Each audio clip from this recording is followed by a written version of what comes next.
What if one of the most important prophets in ancient history once wrote a book that no one alive today has ever read? A book mentioned in the Bible itself, yet missing from every library, every archive, and every known manuscript.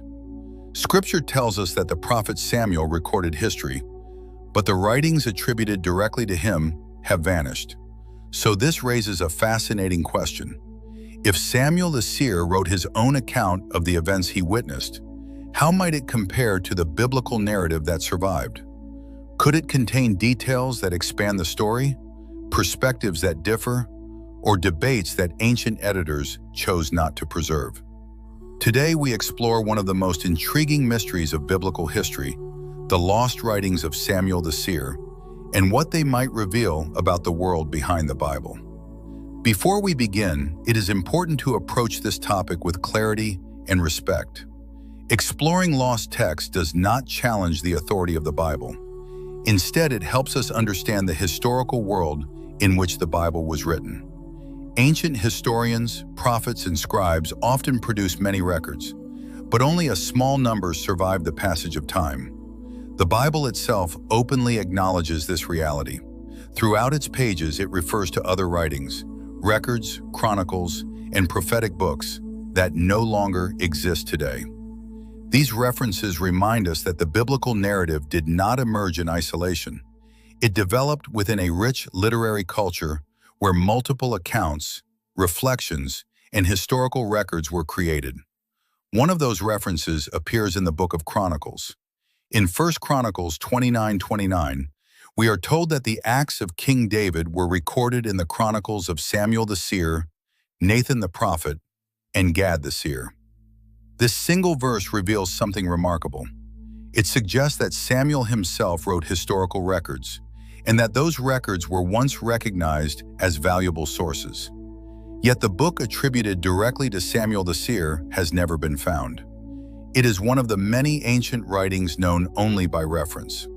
To understand why Samuel's writings matter, we must first understand who Samuel was. Samuel lived during one of the most dramatic turning points in Israel's history.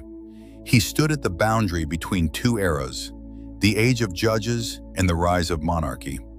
As a prophet, judge, and spiritual leader, Samuel guided the nation through a time of political uncertainty and religious transformation. According to the biblical narrative, he anointed the first two kings of Israel, Saul and David, shaping the future of the kingdom itself. Yet the story we read today in the books of 1 and 2 Samuel may not represent Samuel's personal account. Most scholars believe these books were compiled later, drawing from earlier sources that included prophetic records, royal chronicles, and oral traditions. If Samuel wrote his own historical record, it may have been one of those sources used by later editors. And that possibility opens the door to an intriguing question. If Samuel recorded events from his own perspective, how might his account differ from the narrative preserved in Scripture? One possible difference involves Samuel's personal reflections. The biblical narrative presents Samuel as a decisive prophet, obedient to God and confident in his leadership. Yet a text written by Samuel himself might have included deeper insight into his personal thoughts. The transition from tribal leadership under judges to centralized kingship was not a simple change. It represented a profound transformation in Israel's political and spiritual identity. When the people demanded a king, the Bible records Samuel's warning about the dangers of monarchy. He described how kings might tax the people, take their land, and draft their sons into military service. But the biblical text summarizes this warning briefly. A personal record written by Samuel may have explored this moment in greater depth, revealing his emotions, his resistance to the idea of kingship, and his struggle to reconcile the people's demands with his understanding of divine leadership. Another possible expansion concerns the rise and fall of Saul, Israel's first king. In the biblical account, Saul's disobedience leads quickly to his rejection as king. Yet history is rarely so simple. A prophetic record written during Saul's reign may have described a more gradual decline. Moments of hesitation, internal conflict, and political pressure that complicated Saul's decisions. Such details would not necessarily contradict the biblical narrative, but they might reveal a more nuanced portrait of a leader caught between obedience and ambition. Samuel's writings might also have included greater detail about the early life of David. In the Bible, Samuel anoints David as a young shepherd chosen by God. After that moment, Samuel's presence in the story largely fades. But if Samuel continued recording events, his account might have described further interactions with David, guidance, warnings, or prophetic insights about the challenges David would eventually face as king.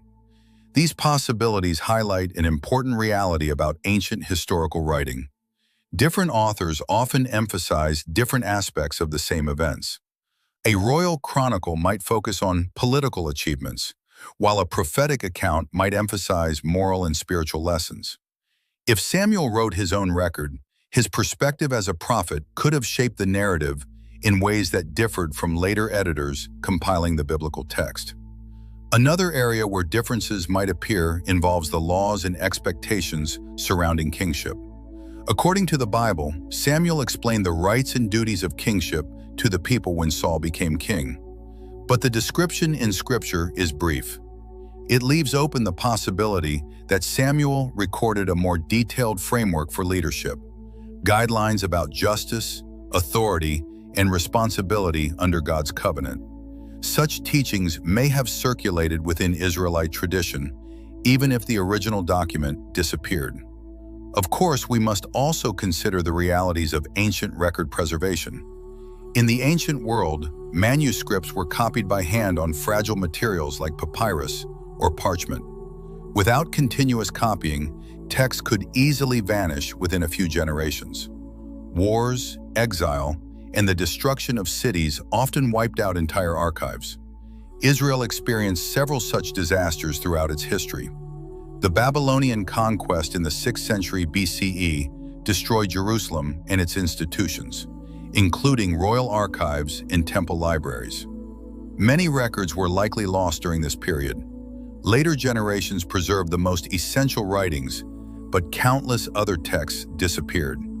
This may explain what happened to the writings of Samuel the Seer. Rather than surviving as an independent book, his records may have been incorporated into later compilations. Editors gathering historical sources could have used Samuel's writings while creating the narrative we now know as 1st and 2nd Samuel. Over time, the original document lost its separate identity and faded from memory. In other words, Samuel's voice may still be present in the Bible, just not in its original form. This possibility leads us to the climax of the mystery. The difference between Samuel's lost writings and the biblical narrative may not be contradiction, but transformation. Ancient editors did not simply copy historical records. They shaped them into a coherent story designed to teach faith, identity, and moral lessons for future generations. The Bible, therefore, is not merely a raw historical archive. It is a carefully crafted narrative that communicates theological meaning. While Samuel's original writings might have contained additional details, personal reflections, or chronological variations, the biblical text presents the events in a way that emphasizes their spiritual significance. Understanding this process does not weaken the story. Instead, it reveals how deeply rooted the biblical narrative is in real historical experiences, real debates, and real human voices. Samuel the Seer lived during a moment when the future of an entire nation was uncertain. His leadership helped guide Israel from tribal confederation to monarchy, shaping the course of its history for centuries. Even if his personal writings have vanished, the impact of his life and work remains visible in the texts that survived. And yet the mystery still lingers. If Samuel's writings once existed and later disappeared, they remind us of a larger truth about the ancient world.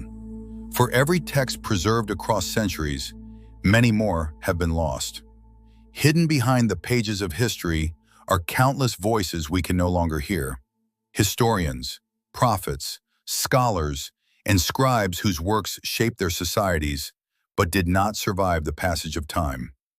Each reference to a lost book invites us to imagine what those missing pages might have contained.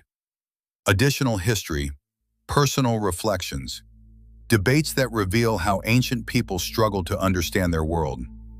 Samuel the Seer may be one of those voices, known to us only through echoes.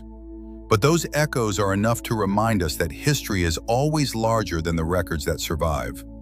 If you enjoy exploring lost texts, forgotten history, and the mysteries hidden in ancient records, consider supporting this channel.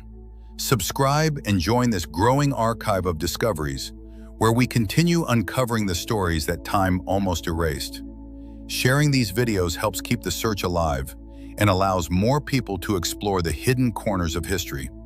Because history remembers what survived, but countless stories were lost to time. And somewhere within those lost pages may still lie secrets waiting to be rediscovered.